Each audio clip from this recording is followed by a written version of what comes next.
What is up, everybody? We are back again. I know we took a long hiatus, but I'm glad Like 100 years. we took 100-year hiatus. But we are back again for the Big Star Show. How you feeling, Big? I'm feeling good. You know what I'm saying? I'm feeling good. Been a long time. We talked a little bit on the draft. Did a little bit of draft stuff, but other than that, we've been kind of just chilling. You know what I'm saying? So, um, I'm ready. You know what I mean? It's been like I said, 100 years. 100 years, but we ready to get that. Background. But anyway, so Is that y'all, background music playing? yeah, Okay. yeah, but I'm gonna just try to get the vibes a little bit. We'll go with that. Okay, but anyway, today we wanted to talk about a lot of the Dallas Cowboys new addition and basically, who we feel like is going to be day one impact and on both sides of the ball, and basically who do we think, might be on the bubble, You, because you, I think you might have to turn the music down just a little bit because it's making me where I can't hear you.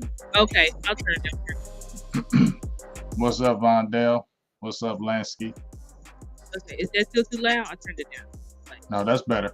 okay, yeah, I turned it way down. Okay, but anyway, so I'm gonna follow your lead, B. Let's get into it. Well, shoot, it's. I mean, a lot of things have happened. A lot of things have happened in the and some things could be happening. But let's start from the. I'm gonna start with you from the beginning, because we're gonna go through the free agency, and then we'll talk some draft. But I want to get your thoughts first of all, firsthand, on Brian Schottenheimer right now. How do you feel about him going into training camp? I feel very good about Brian Schottenheimer.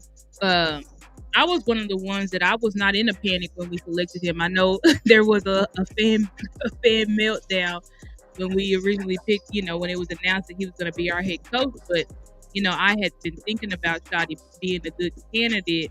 That way, something is new, but not too much overturn. I guess if that's the right word. Like not Hmm. yeah, not too much overturn or overhaul where you're just gonna bring in an outside coach and they're just gonna be like, scrap all of this. I'm doing something totally different. Um, Hmm.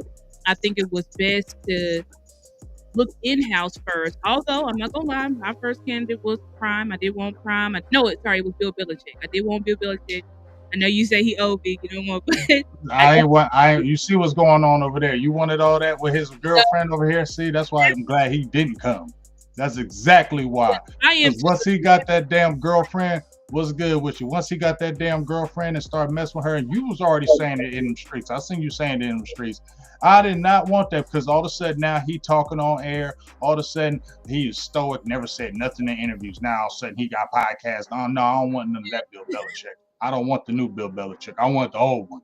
Yeah, yeah, yeah. The new Bill Belichick, he doing Pilates and he doing He doing too much. doing a lot of stuff. And he got his girlfriend and CEO and all this crazy stuff. But anyway, we glad that we didn't go with him. We ended up going with Shotty, but I feel really good about what Shotty has done so far. I feel like for each of the um processes, starting from his coaching hires. I feel like he nailed the coaching hires. And I really do feel like his coaching hire is what really got people slowly like, okay, maybe he not too bad. So we do the coaching hires, A plus with the coaching hires. Then we move on to free agency. In free agency, we ain't gonna lie, was kind of rocky. I think I ended up giving free agency overall before draft like a C plus, C minus, somewhere in the C, maybe B minus, which is really a C. So it's like I gave us about a C, but I do think that um when we paired it with the draft, I do think we blew the draft. So that was the next step. I think he blew the draft out of the water. I think he did a great job, even though we didn't get a weapon. I was very angry about that, but the Cowboys did stick to their board. They got Tyler Booker, who was highly touted by my guy Boss Cowboy and Lou and Vach and the OC. Shout out to those guys, and then we got Donovan Ezaraku, and so it's just we got ended up getting 3 first round picks around like their grades were like 3 first-round picks in the top 3 rounds. So I definitely think Shotty nailed the draft. And then you add on, we get George Pickens, and then we find out from who was that? I think it was it Steven? I think Steven was the one who came out and said, "Oh yeah, Shotty had a big part in that." Oh It no, that was Will McClay. Will McClay, sorry, not Yeah, yeah. sorry. Will McClay came out and said Shotty had a big influence, and he was the one that kept putting pressure on them post draft to get that George Pickens trade done.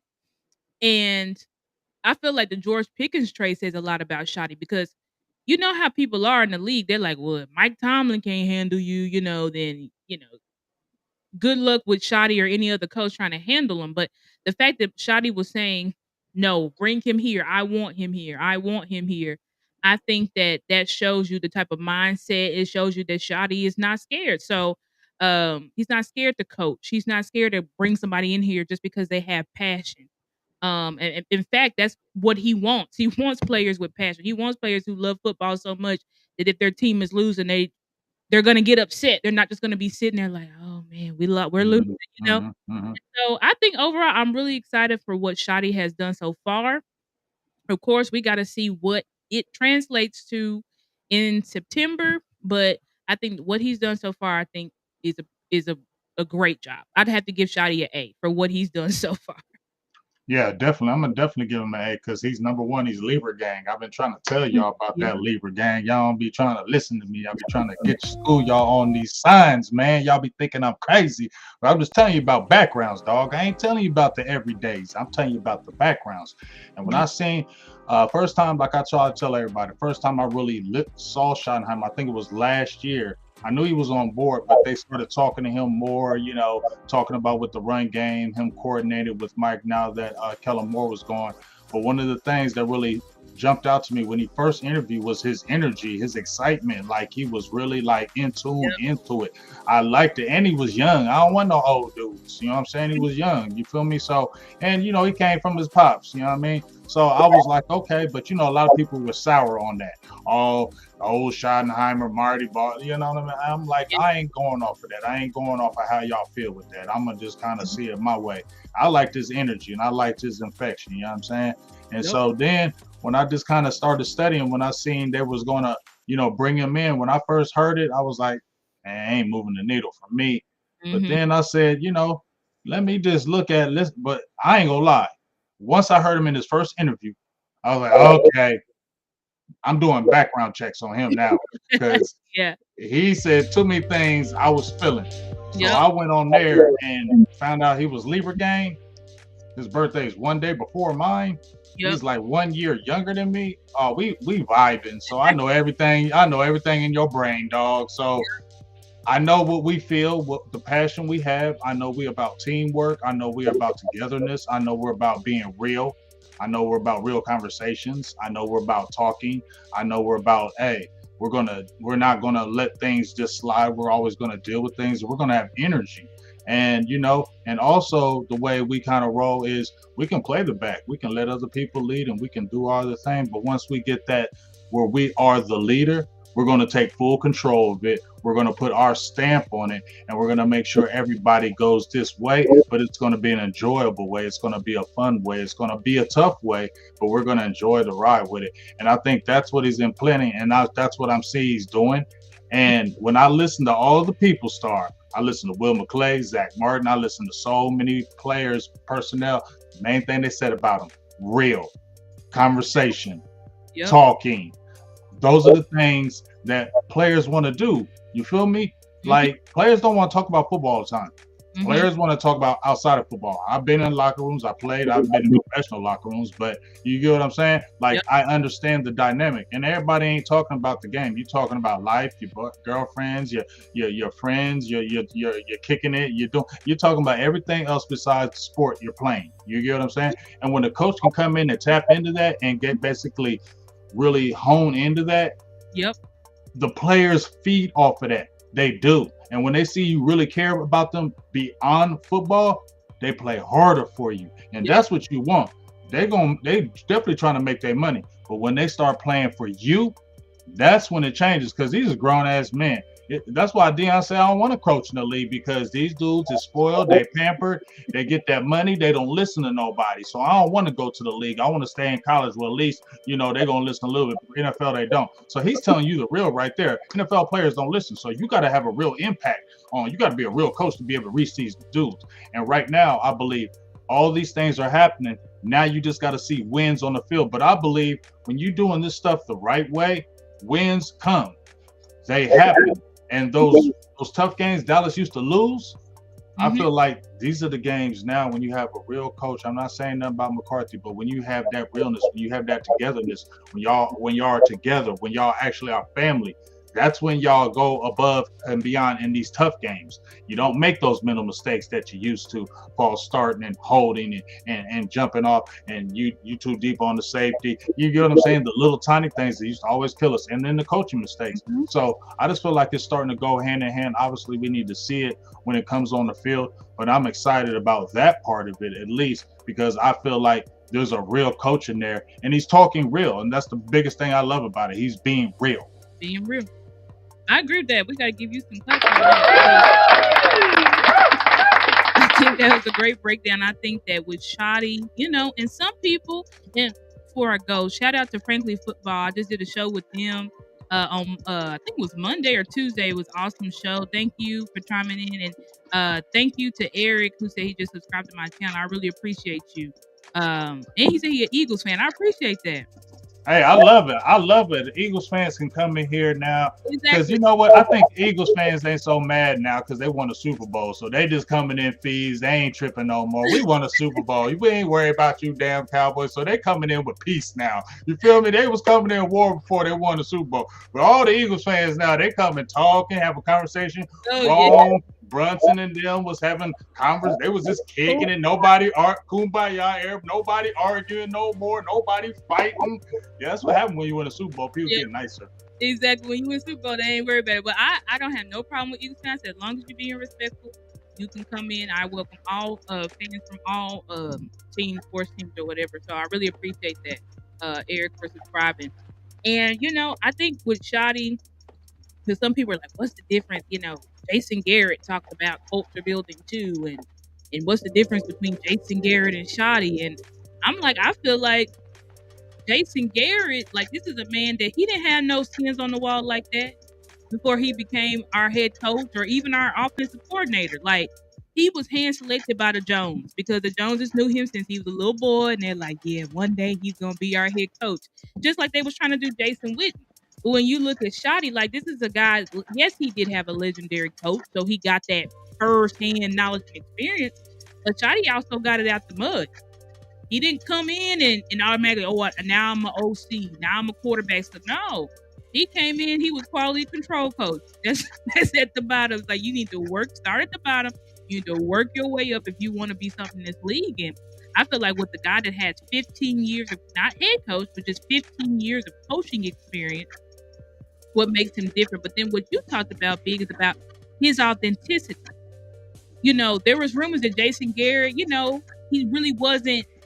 He always said the right things, very politically correct, and always had the right demeanor. But it's like, did he have the relationship with his It guy? wasn't real. Exactly. Like, do you have that relationship? And I feel like what Shoddy is doing, the first thing that Shoddy said was, "Listen, I'm great at football, I'm good at X's and O's, but who I am is a relationship person." And I think that we have seen him be just that. And I appreciate that. I appreciate a coach who didn't allow say, yeah, I'm a relationship person, but where are we seeing the connections being made? I'm seeing a lot of connections being made, especially with his leaders, but not just his leaders, with everybody on the roster. And I feel like he's really trying to, like you said, be that coach on a personal level, not just football, but on a personal level, because that's what brings the team together in times of conflict and strain and things like that. Is like, do we have this personal relationship and bond to where we feel like we can we can overcome adversity? But it's one thing to say it, but it's another thing to do it and to push your players to do it as well. That's why you see in these players, they going out together, they doing all this stuff because Shoddy is really pushing them. You need to build relationships, and you need to build relationships with people not just in your position group, but around the whole team, because that's what it's gonna take in order for this team to get to the next level, is that bond and that brotherhood. Yeah, totally. And just one quick exit, like Libra gang, like I try to tell you, I got a couple of people that work with me, and they're under me at my job, Star, and in the beginning, I've always been cool with them, but I felt like if I really wanted to get what I needed done and I really wanted the atmosphere I need to do, I need to really show me. So I really just built the relationships. I just really started talking to them every day, really asking about, what they do, just really started getting about their life, just having conversation. You feel what I'm Yep. saying? Yep. Once that happened, I'm trying to tell you, it's so easy at that job as far as what I deal with them because, there's always conversation now. And when it's conversation, it makes it easier. They will start doing those things that you don't have to ask. See, just like if you're coaching, I won't have to tell you that drill or to do that every single time because now we have a relationship, we have an understanding, we have a bond. So now you like, I know to do, or I'm gonna do that because I mess with you. So I'm Yep. gonna already be on that. I'm gonna Yep. already be studying that. I'm gonna already be training on that because I rock with you. You feel me? Yep. And when you don't really rock with your coach, you don't do those type of things. I'm trying to tell you. That's one of those small things. You don't be studying as much. You go out and kick it. I'm trying to tell you, those are things that happen. And when you see it in the game, like, what the hell's going on? Those are the things I'm trying to tell you. And I feel like he's creating that right now. And like you said, Jason Garrett, I ain't gonna lie, Star. I take offense when people say Jason Garrett and Shotty. I take real offense to it. I get mad actually because I ain't feel no Jason Garrett at all. He ain't nothing like no Brian Schottenheimer. I don't care what nobody try to spin it. I understand what the only thing they can try to spin it when they say, we ought to have the right kind of guys here. We on the right line. Yeah. Who does it? What coach don't want to have good players that don't get in trouble, that don't do dumb stuff? You get what I'm saying, Star?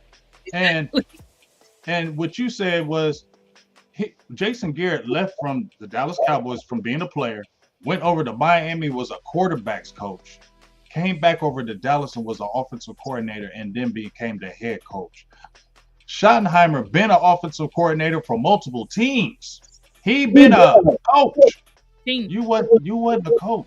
Right. Like you said, you was handpicked and they brought you in. So you really didn't have no skins, like you just said.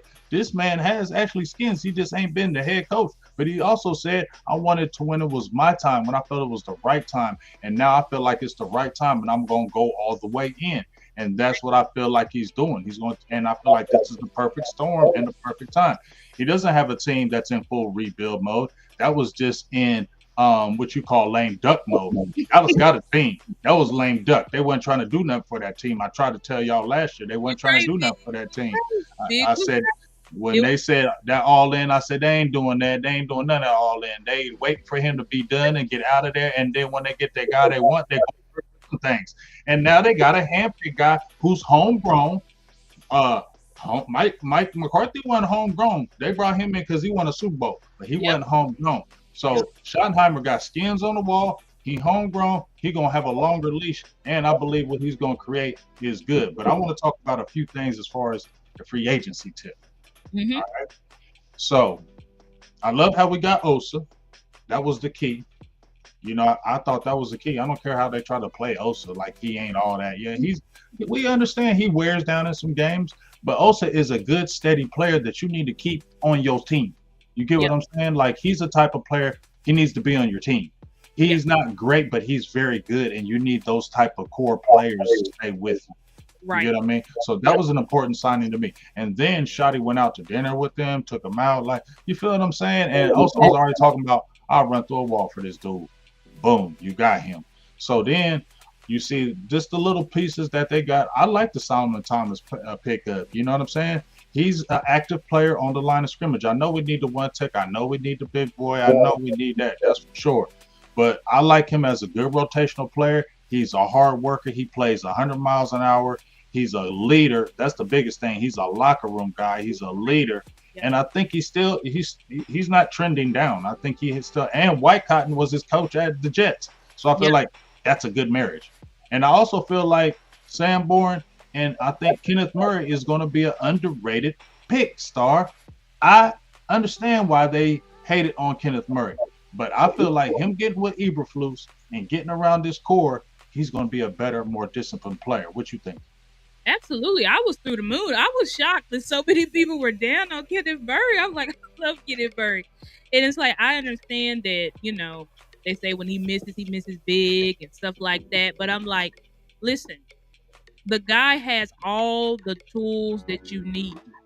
And he doesn't have, there's no fear in him. It may be like, oh, maybe I didn't diagnose that correct or something like that. But that's something that's a coaching thing, I feel like. But when you look at the physical tools that he has on the field, and then you look at how the Titans brought him in and he was the locker room captain the year one, you know what I'm saying, that he got there, that speaks to the type of player that he is. Whether you think, Sanborn, who allegedly, people say that he's really good. I know he was more of a special teams guy, but it looks like here Eberflus may actually start him.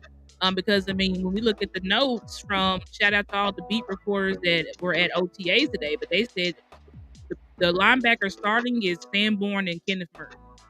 But I knew when we got Kenneth Murray, Kenneth Murray is Eberflus's prototypical linebacker. Eberflus like to play a more like cover two, Tampa 2 type, and that's exactly what Kenneth Murray was doing over there with the Titans. So he's a linebacker that, yeah, he can come downhill, but he can also drop back and cover. You know what I'm saying? So I think that I think people not talking enough about Kenneth Murray, and I believe he's gonna have a huge impact on us because I think he just needs whatever he needs to be worked on. He just needs to be coached up. You know what I'm saying? Like just coach up, help him with the diagnosis and the plays and all that stuff. But as far as just his actual tools, I believe he's got it. And I think that with Sanborn, I think Sanborn is a guy that Eberflus clearly trusts. And he's got the instincts. He may not have the athletic ability, but he's got the instincts to be a very good linebacker for us. So I'm really excited about those two, but especially Kenneth Murray because a lot of people are not talking about him, and I think he's going to surprise a lot of people, and he's gonna be one of those players that stand out, especially with Overshown being off the field because he's still recovering from his injury. Yeah, and I think the other thing is continuity. See, I don't think enough people are talking about it. We just talked about Schottenheimer. He's homegrown. He's been with the program since 22, right? Yeah. And then Eberflus was with the program years back. We remember because I wanted him to take over the defensive coordinator and Rob Marinelli moving on. But then it didn't happen like that. He went over to Indianapolis. So right there, you got Schottenheimer, who's homegrown. Eberflus was already a linebackers coach for like 5 or 6 years with Dallas, so he already knows what's going on. He knows how the Joneses work. You get what I'm saying? So I understand. I like that dynamic right there. Yep. It's not an out. Dallas likes to keep insiders, right? And these guys are pretty much insiders. So you're keeping the continuity. So if your guys are having new coaches, these aren't new coaches that Dallas hasn't seen before. That's the good thing to me. So I think the transition is smooth. And then when you had Sanborn's already played with Eberflus. So I feel like that's a seamless transition to come right over to Dallas. You get what I'm saying? And then when they picked up Dante Fowler was already in Dallas, and he was very productive in Dallas. I didn't want Dante Fowler to leave. You get what I'm saying? So the fact that he's coming back, he's already understands who we are, understands the Dallas concept, the players, everything. So that's seamless. So I think a lot of the things that they brought in as far as coaching and some of the players, they've all understand the program ahead of time. So I don't feel like the transition is longer because these guys already know what's going on. They already stand the dynamic of the Joneses, and they kind of already know how to work them because I feel like Schottenheimer knows how to work the Joneses. I don't care what anybody's saying. I'm seeing how he's doing it. He knows how to work them Joneses, dog. Like I know he knows how to work them. He knows how to get at them and knows when to go at them, and when to chill, and when to kind of do this and when not to do it. And that's what you want as the coach with these dudes. You need that type of coach that can do that. And he ain't scared to say it. I love how he be in them interviews when they be talking and they be right there and he be like, we be having real conversations. Yep. And they ain't always good, but we having real conversations. And I like how he says it right there in front of him, and he don't hide it. I go out? No, I can still hear you. Hold on. Okay, I'm back. Make sure I didn't go out. But he don't hide it, and I think that's the biggest thing. That's what I want. He ain't. And Schottenheimer ain't no puppet. I'm gonna tell you that right now. He ain't no puppet. I'm gonna tell you right now. He's not no puppet ass coach. He's not gonna be a puppet coach. And I'm telling y'all, he's not no puppet to these Joneses. He just knows how to play the manipulation game with them, and you're gonna see how he works it and how he does it and how he needs to. Oh, I need to get this from him, so I'm gonna have to do this. You know, he knows how to do it. And it was McCarthy who was getting in his. It was McCarthy who was getting in his emotions, and that was the problem. He was a paranoid coach getting in his emotions, and that was swaying the team, in my opinion, too. We need somebody who's not going to be doing that. Now, I ain't saying Schottenheimer going to be perfect, but I just like his direction. Yeah, I think, and I agree with that. I think that Shotty is a coach. You know, people have questioned, you know, is he a puppet? He's going to be controlled. But I'm like, I don't see that. I see him challenging. What's up, my girl? That's my girl, Mickey. What's up, Mickey? Glad to see you. I know we do our show every Wednesday. We missed this week, so I had a lot of work to do. But thank you for being in the chat, sis. But yeah, with Shotty, I think I agree with you, Big. I think I see the exact same way. Like, I don't see a person that's controlled. I see a person that is a diplomat or a politician, like someone who knows how to work the game. And there was something that Michael Lombardi said. He's a former GM. I think he won Super Bowls and stuff. I like listening to him. They bring him on the Fan every once in a while. And he said, I don't think this was on the Fan. It probably was on Pat McAfee, one of the sports. And Michael Lombardi, he was like, the Cowboys need a coach that can convince Jerry and Steven to do things his way. Because they have not had a coach that they trust and that they were convinced that your way was right. And, you know, Mike, he didn't have full control for 1 year. But they did give you full control that year, and then you gave them worse results. That's why the Joneses was like, we're done with you. We're done with you. We're out. We're completely out. And I think Shotty is a coach where he knows how to work with. You need a coach that, I would say, if we are ever going to win 6, we got to get a coach that can work with Jerry and Steven, not against, because against don't work. You know, if you against, you're going to be just like Mike, chunking up the deuces. You're going to be like Jimmy Johnson, chunking up the deuces. You're going to be like Bill Parcells, chunking up the deuces, because the relationship does not work. But if you can have a coach here that Jerry and Steven trust, and then they see results, I think Jerry and Steven will start ceding power. But they're not going to cede power when they feel like you don't know what you're doing. And when we did things my way, we had better results. So right. It really is, and they are setting up Shotty for success. And I was like, listen, the best they gave Mike McCarthy was Brandon Cooks and Stephon Gilmore. Like, they gave Shotty George Pickens. That is huge. You know what I'm saying? Like, that's real huge. That's a huge signing. Because you took a risk. You gave up a 3rd round draft pick. You took a huge risk because you don't know if he's going to sign again. You took a huge risk, and that's what I'm talking about. Nuts. You finally got some. You know what I'm saying? Like, you had them back in the day, and I remember all them times. But now, you know, that's what all I asked. And when people jumped out there like, oh, well, what about you lost the 3rd? I mean, I don't give a hell about them damn picks right now. You don't give a damn about them picks, dog. And I'm saying the damn thing with Jalen Ramsey too. F them picks. Go use a 4th rounder and go spend a 4th rounder if they want a 4th rounder, and go get his ass. And who cares? Let's take a chance. Like, why not? Why not take the chance? You got the coach you want. You got a relatively still young team. You just got Pickens. Your offense could be fire. Your defense could be good. You still got a good base. You need some cornerbacks. And if you got him, what Ramsey does, it makes it easier for everybody else. Because now what I was talking about, you don't have to bring that rookie Revel back. I don't want him playing early. Like, I want him to take his time and come back. If you got to redshirt him as much as you can, that's fine. If you get like a Ramsey, because this is what I'm saying. Don't force this young kid, because if he's not going anything through camp, he's going to be already severely behind in the NFL game. He's going to get torched up. I don't care how good he is. You know what I'm saying? Athletically, he's not going to be ready for that life. So, and then you still talking about Trevin Diggs is still on the mend.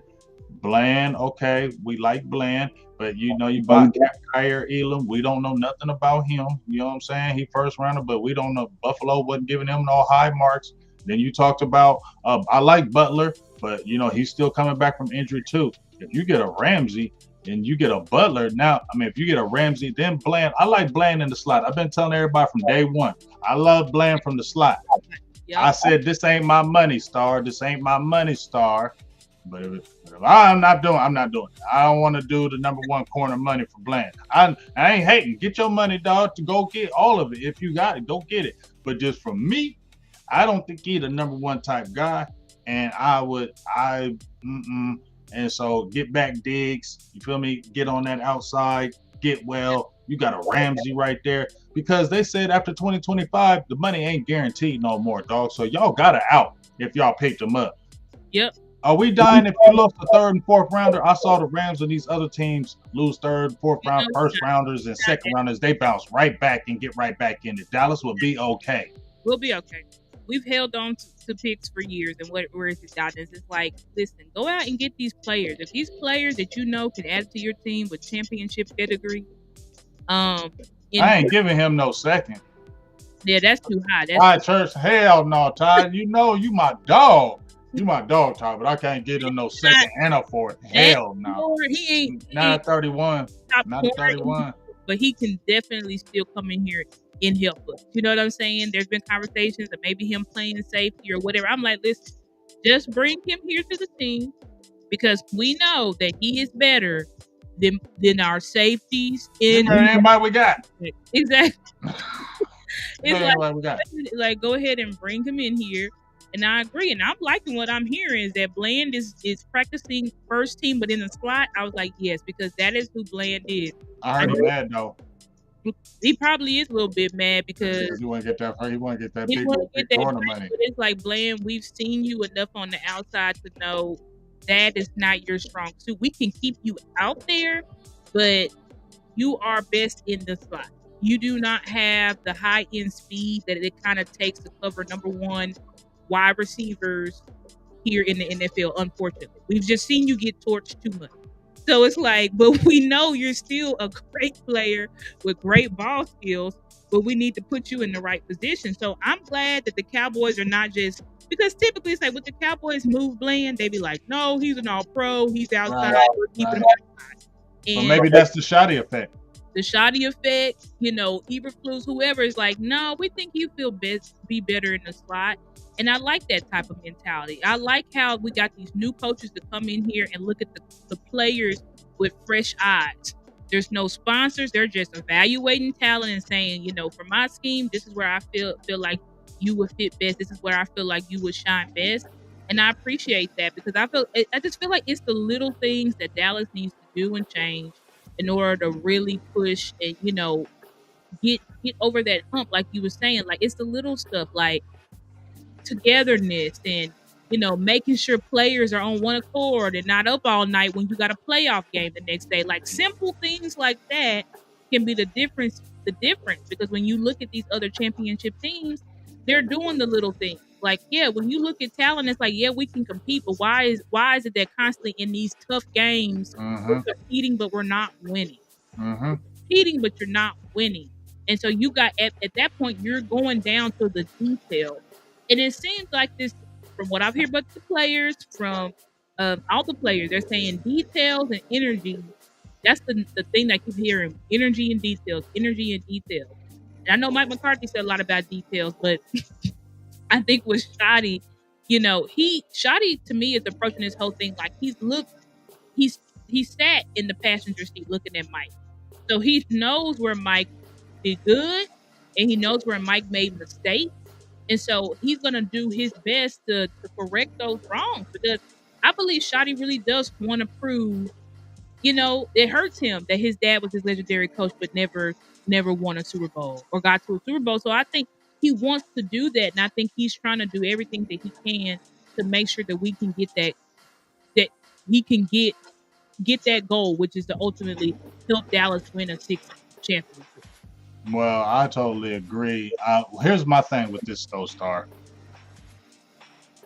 I'm going to keep saying Libra game because y'all going to understand this Libra game. Y'all going to understand it. But when you just said, "Oh, I think he want to prove," he definitely want to prove. I'm gonna tell you right now, he 100,000,000,800,000,000% wants to prove these critics wrong because the first thing they started doing was dissing him as soon as he got on. Brian Schottenheimer, 25 years. I'm not. I mean, even Mimi Kings, who love everybody, love her. She was like, I don't know about the hire of Schottenheimer. Like, there's a lot of people doubting him, and that's why I know he's like, okay. I know he's like, I know a fact like I can see when I look at him. He's like, okay, we'll see.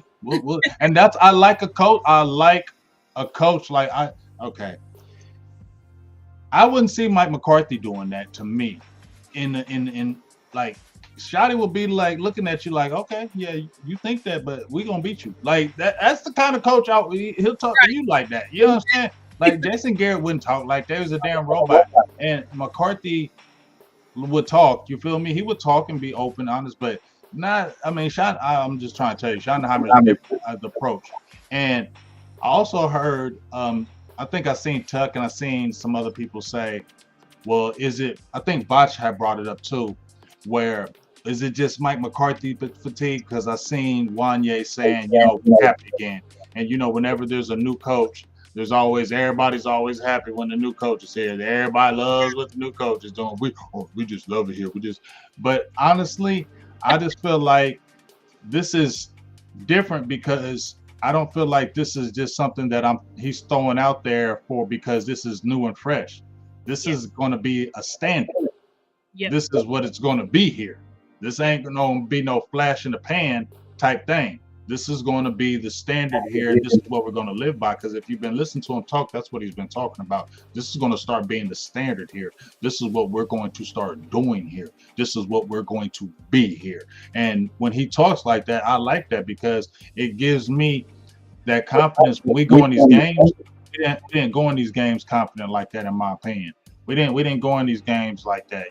I just felt like our coaching wasn't confident when we went in these games. When we went in them Niners games, they knew they could whoop our ass. You heard the damn coach come out himself in 21 said he was all nervous. I thought the team was nervous. What? I don't think Schottenheimer's saying that. I don't think Schottenheimer's telling my players, oh, we was all nervous. No, he ain't saying that. No, he ain't. I guarantee you Schottenheimer's not going to say that. He's not going to sit out there and say, oh, they was nervous. We was all nervous. He's not going to say that. I like him because bro, I'm trying to tell you, it's getting me excited because I feel like we got a coach that's going to go in these games now. Like, we don't give a F about you. We're going to win this damn game. That's the kind of coach I want. I want a coach like that says F you. I don't give a F about your team. We're going to win. Schottenheimer has the attitude. I'm telling you. And that's going to breed it to the team. And we're going to do the right things. And that's why we're going to beat you. And this is the type of schedule. And people are like, oh, this ain't the right time to have a new coaching schedule. No, this is the perfect time to have the new right coach with this type of schedule because I want to see this team with this coach beat the teams that they always lacking and lose against. I have some confidence that it's going to change this year. I think so too, Big. I think that Shotty is going to surprise a lot of people. I think this team is going to surprise a lot of people. And I think that this team is carrying a chip on their shoulder. And this team, I know they want to win. And when you look at somebody like Mike, Mike's issue was that he wasn't a motivator. He's more of I'm a CEO type of coach, X and O's. I make sure we got the right practice plan and the GPS numbers and all of this stuff. But when it came to motivating and getting your team up for these big games, it's like he didn't know how to handle it. And so he was more so relying on the players and then shout out to Tuck because he had one of Mike McCarthy's former players, I think Blackman or something like that, William Blackman or something. And he was saying how, Mike McCarthy in Green Bay, he relied heavily on the leaders. Like he was trying to be the coach, is going to get people up and get excited and we going to win. And that's just not his style. His style is, listen, I did everything in the week. Team leaders, it's your job. Get the players up to play and perform. And unfortunately, that's not the type of coaching that can work here at Dallas. And I think that Dallas needs, like I said, the players keep talking about energy. And Dak even said that Shotty, in the middle of OTAs, called out the coaches because he was like, basically, like, what the F y'all doing? Like, this ain't the energy that I said that I want to be seeing. Period. I know we just at OTAs, but I need more. And I think that that's what you need from a coach. You need a coach gonna hold everybody accountable, and a coach that is going to make sure that on game day his team is prepared. Because Mike would say all the time, "Yeah, we're ready to go. Yeah, we're gonna win. Yeah, yeah, yes, I'm confident." And then we go in and get blown out. So that showed me that that was just coach talk. That was just typical coach interview talk, but it wasn't real because we wasn't seeing the results. So I do think that Shotty is doing everything he can to put our team in the right position to be successful. The players, though, have to go out and execute, and Jerry and Steven got to stay out of the way. Just continue. I like what Jerry and Steven do. Just continue to support him, help him, listen to him, but don't call the shot. Let I want Shotty to be able to pick every single player that's gonna play game 1 September. I want him to approve of every single player, like every player that's on this field. I feel earned it. We didn't hand out jobs; they earned it, and I think that that's what he's trying to build, this culture of competition. The players talking about they play basketball so much, and they playing this and they doing that. And then he took everybody paintball and all this stuff because he's really trying to push the team to have this competitive spirit, have this competitive nature, because that's the only way that we're gonna be able to win these big games with true competition and letting and having every player know that I'm on the field because I earned it, not because I'm the most paid or because I'm the number one draft pick or the first round draft pick or whatever.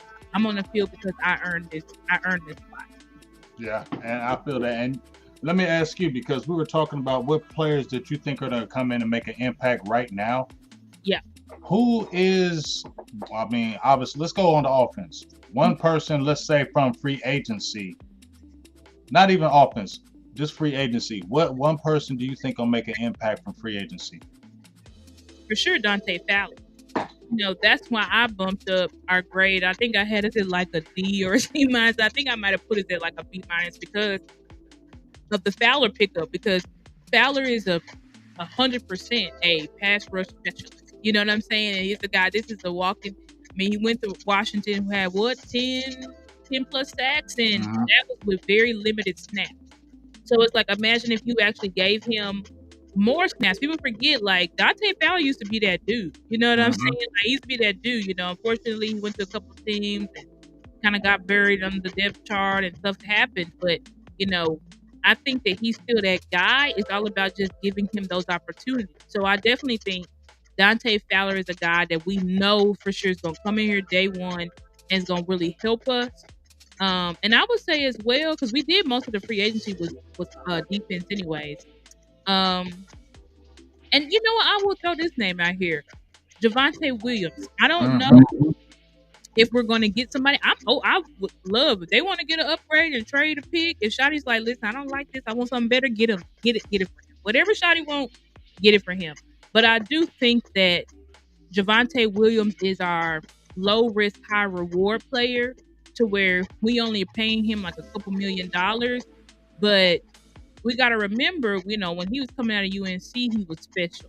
His rookie year, he was special, but unfortunately, those injuries derailed him. And so, what they're hoping for is that he can really get back to who he was prior to those injuries. Now, of course, he says he feels good and all of this stuff, but the players always say that we got to see it on the field.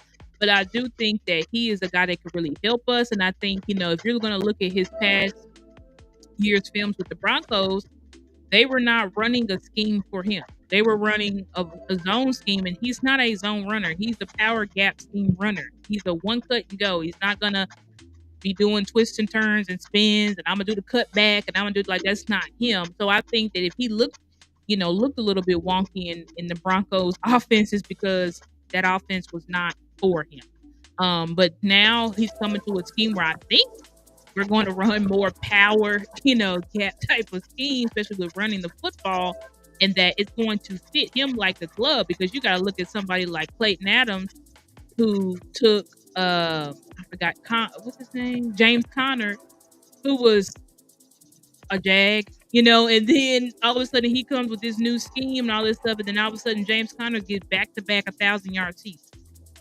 So I definitely think that we've got the coaches in the right place to really push these players. But yeah, those were the two players that I would say I think Javonte Williams and Dante Fowler, I think, will be an impact day one. And this is pending if we don't go and get another running back. If we stick with Javonte Williams, I think that he's going to shock a lot of people because that would mean that we have the trust in him. We feel like he is back and he is going to look like what he did his rookie year. Yeah, I mean, obviously, I think Dante Fowler is the guy because he's going to have more of a expanded role. He was more of the part-time player when he was before. Mhm. So obviously, I think the more playing time he gets, you saw when he got it at Washington, he turned up. He, like you said, he's a pass rushing specialist. The only thing that's ever hurt Dante Fowler has been his injuries. Injuries Yep. have really hurt him because he was injury prone, and Jacksonville. That's one of the reasons why they let him go. But when he went right over to the Rams, he turned up. You know what I'm saying? When he went over Yep. to Atlantic, turned up. You know what I mean? He's a pass rushing specialist, and I think that's what. And like I said, he has familiarity with the program. I think he's really going to hit the ground running. As we already talked about, I said Kenneth Murray is another guy. I'm gonna say Solomon Thomas. Those two guys, I understand how they don't have the fanfare, but these are solid pickups that Yeah. I'm more happy about than the other years past when they pick up guys. I'm like, really? I mean, Yeah. Solomon Thomas was a former third round pick, but he has played a pretty decent career. You get what I'm saying? It's not like he's had a trash career, and Right. I think he's a good player. You get what I mean? And like I said, Kenneth Murray, he has ability. We can't say he don't. We just his instincts has been his issue. But if somebody else, I don't know if you can ever coach instincts because you just have it or you don't. But I feel like if you can have a guy like Eberflus can really hone that and really hone that talent, I think he can just be a really steady player for us. And then what we were talking about, you said with Javonte Williams, I just dropped a video on him a couple days ago, well, actually about 3 days ago, and I said, hey, I get it. Everybody want to go out and get a running back. I get it. I ain't mad at that. Like you said, if they do, but let's give him a chance. I watched him for that first year, that rookie year. Did look pretty good, and he said he's 3 years removed. He said he's fully healthy. Now, if he's fully healthy, like he said, and he's looking like the guy of old, I ain't mad if you keeping him. And he's only 25 years old and he playing for peanuts. You get what I'm saying? Like, and you can sprinkle in the Jaden Blue in, and then you can see what you got in the film off of the young big horse that you got from Clemson. Then you can sprinkle them in. You know what I mean? But I think the Cowboys are taking the same approach, Star, where they're going in like, let's see what we have first. Let's see if we have Miles Sanders and Javonte Williams has anything going. And if they don't, then let's go ahead and make the appropriate calls and see what else is out there. And I think, honestly, they're going to do that with the defensive tackle position, which I didn't think they would do in years past. But I really believe they believe in Schottenheimer and his direction.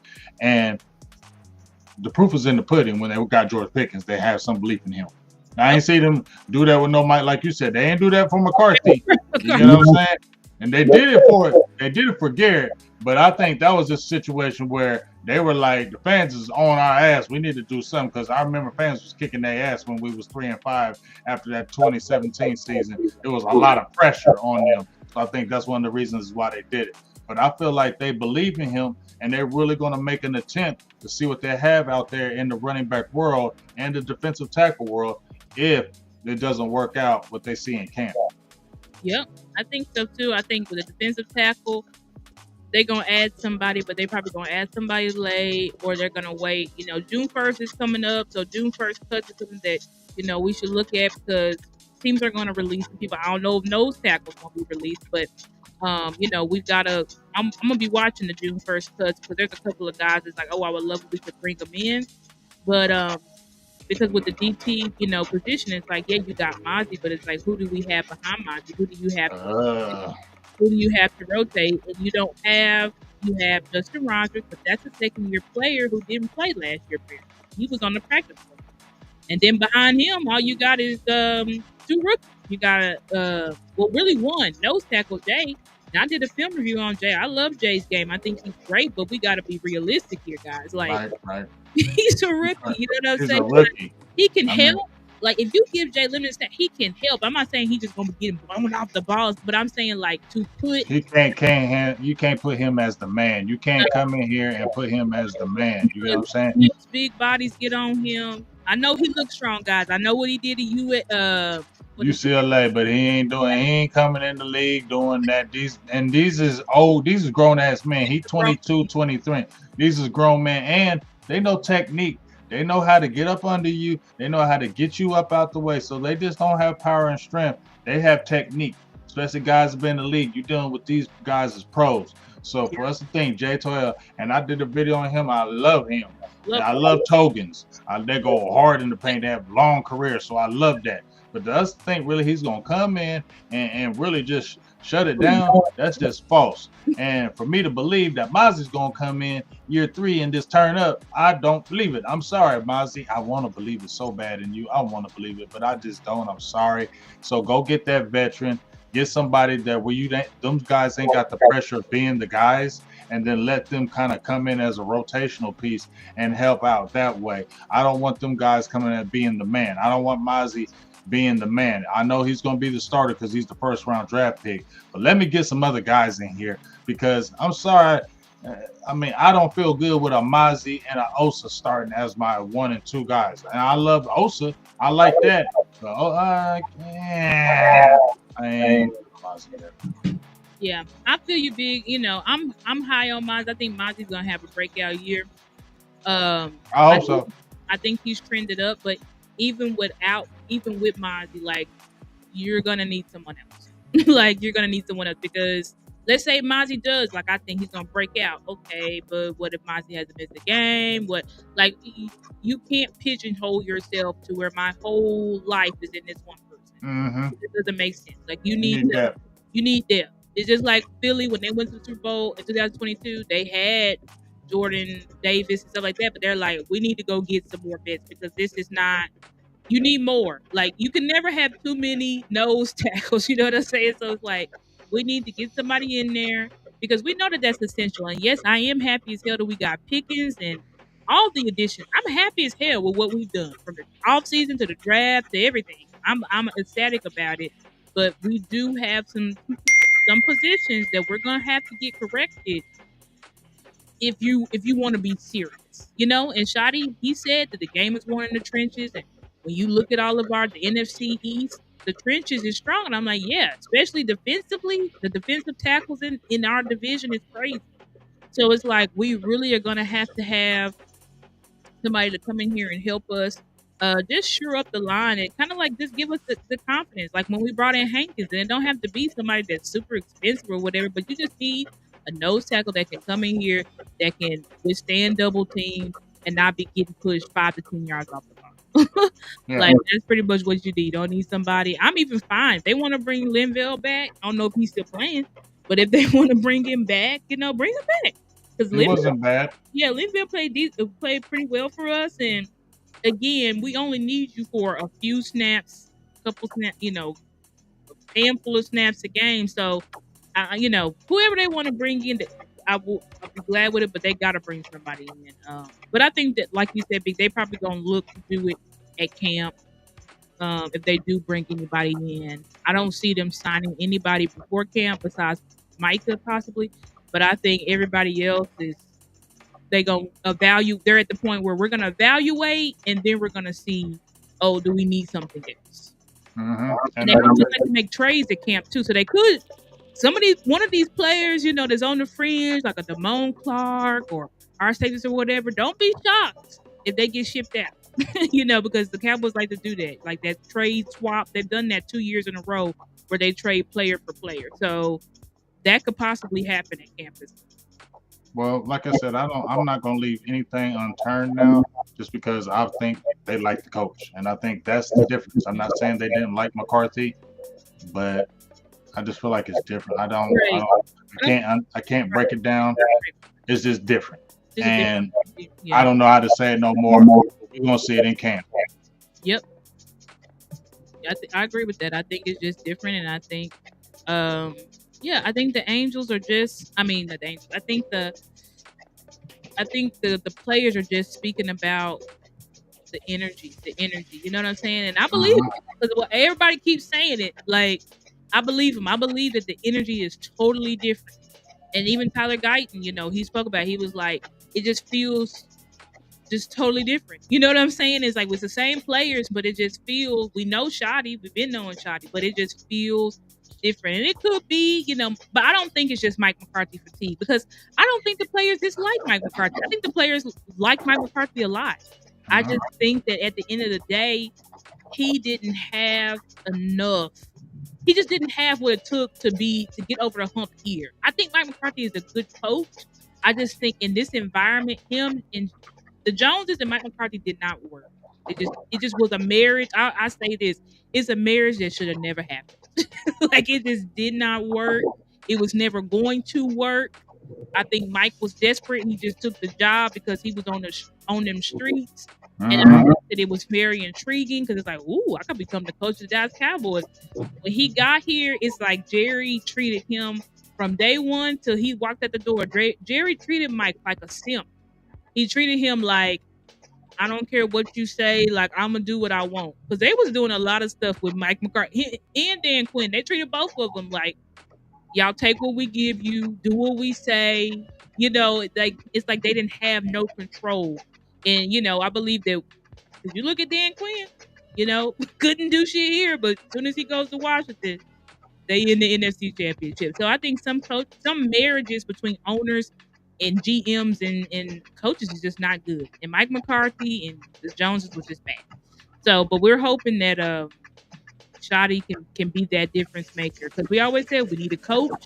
And we need a coach that can coach in big moments because I feel like in the biggest games, we just really get out coached. Like that's the why you go in and your players is looking weird.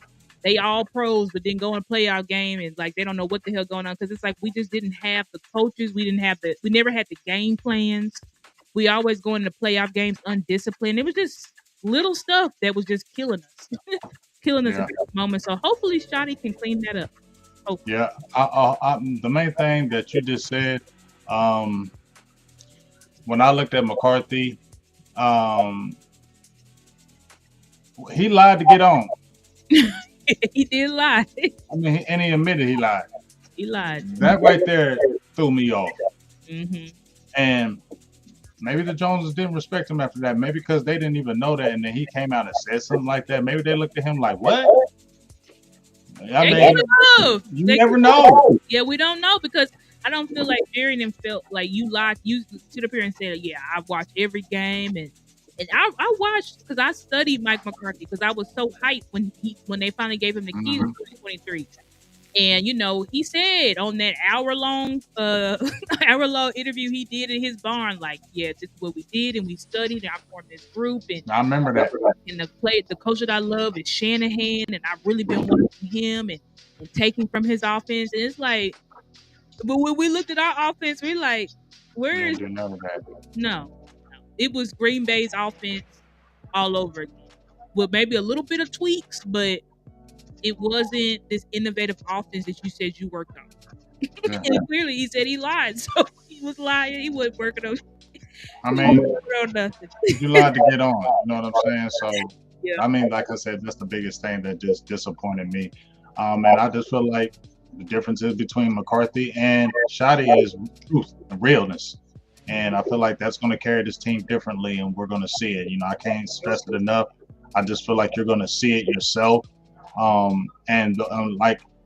It's going to carry in those tough games, Star. I just feel like that's when we're going to see.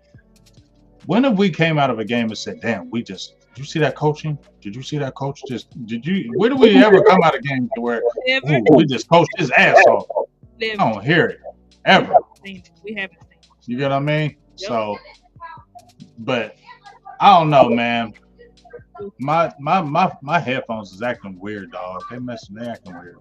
Well, we pretty much done, I think so, B. So we can let out. Unless you have one more thing.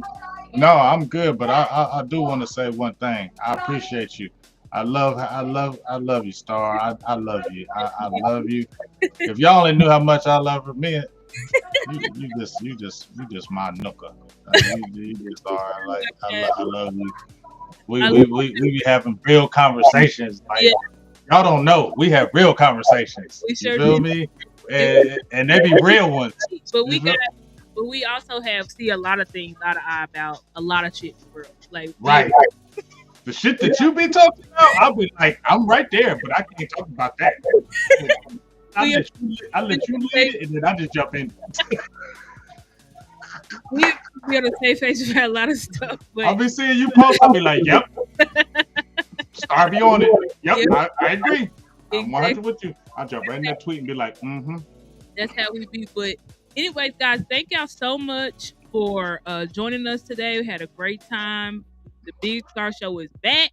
And so hopefully we keep this up. Y'all catch us again next week. Hopefully. Shout out to everybody in the chat. Really appreciate y'all. On y'all's way out. If y'all could please like our both of our streams on both channels. Mine is Stargazer Sports. That's my channel name as it's there in the screen. But yeah, please like the video, please share, and please subscribe to our both of our YouTube channels. I really appreciate y'all so much. Oh, and donate to our cash apps. Mine is on the screen, and BDJ, I think. Nah, it's cool. I forgot to put it on. I'll put it up there next time. Oh, we got it right here. Your girl put it on there. All And right. then that's also She don't BDJ. play. She don't That's play. She his push cash that app. So money. please donate to his cash app. Please. And she also put the link in there for on his channel for if y'all want to do membership subscription. So but thank you so much. Big love you, and hopefully we'll be back next week. All right.